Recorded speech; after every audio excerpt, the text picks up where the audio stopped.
It can feel so random. Other than knowing your electric bill goes up in the summer to keep cool and your gas bill rises in the winter to stay warm, almost nobody has a good idea how the numbers on our utility bills get there. It's way much more than you pay this much and you get this much juice. That can all be frustrating when economic times get tight, or like we saw from those Petit-Jean electric customers earlier, when you think they're wrong. So tonight, let's get some answers on how these rates are regulated. There's a lot of really in-depth testimony, analysis, review. The scope of what goes into keeping the lights on every day is the generation, the transmission, and the distribution assets that we have to maintain and keep up to par for our customers. A lot goes into something we take for granted, flipping a switch and turning on the lights. Because for the people who sent you that power at a company like Entergy, a lot went into it. We have a group of employees, about 2,800 strong, that are here in the state, and all focused on making sure that we're making the right decisions each day to keep costs low for our customers. Ventrell Thompson is a VP for those thousands of employees, all trying to keep the massive amounts of infrastructure and emerging technology working. All of it is needed to live and needed to grow.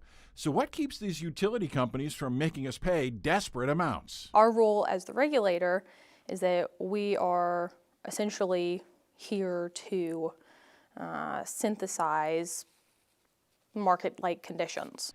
Utilities are the monopolies we let lumber around our free market economy. And here in this building, the Public Service Commission, they're the wranglers who keep them in the pen. Important part of that is that the utility needs to be able to continue to provide safe, adequate, reliable service. Danny Hofer is the Chief of Staff for the PSC. The numbers on your bill get there after the experts in this building run them through the ringer. When a utility like Entergy wants to charge its customers for power, Hofer's experts turn the request into something like a court case. They examine, analyze, haggle, and shake down the numbers with two things in mind. Can the utility fairly make some money for all that hard work? And ratepayers need to have rates that are reasonable. The utility makes their case, the experts weigh in, including outside environmental groups and consumer groups and the Attorney General, big industrial customers, and people worried about their backyard. It all goes before three people appointed by the governor who make a final determination. Is this fair to ratepayers? Does this support the utility's ability to continue to provide that safe, adequate, reliable power? And sometimes the answer to those questions doesn't satisfy everybody. For instance, the mess when Summit Utilities bought natural gas provider CenterPoint in 2022. Computer glitches, inflation, and a record cold snap led the newly elected Attorney General to investigate their rates. Eventually, the commission had Summit postpone increases and spread them out to avoid winter spikes this year.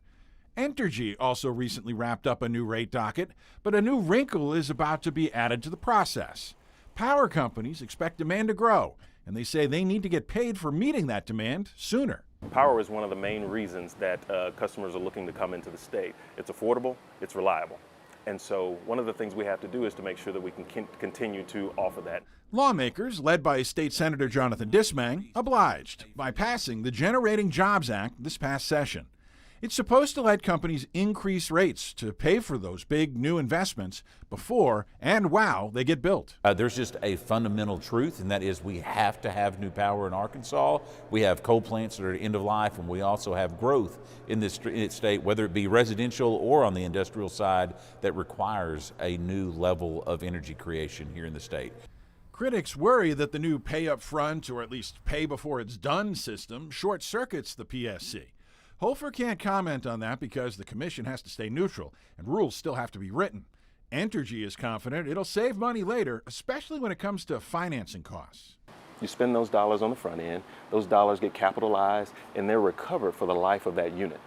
However, if you pay those financing costs up front, it lowers the overall cost of the project, which means that project is now cheaper and less cost for our customers.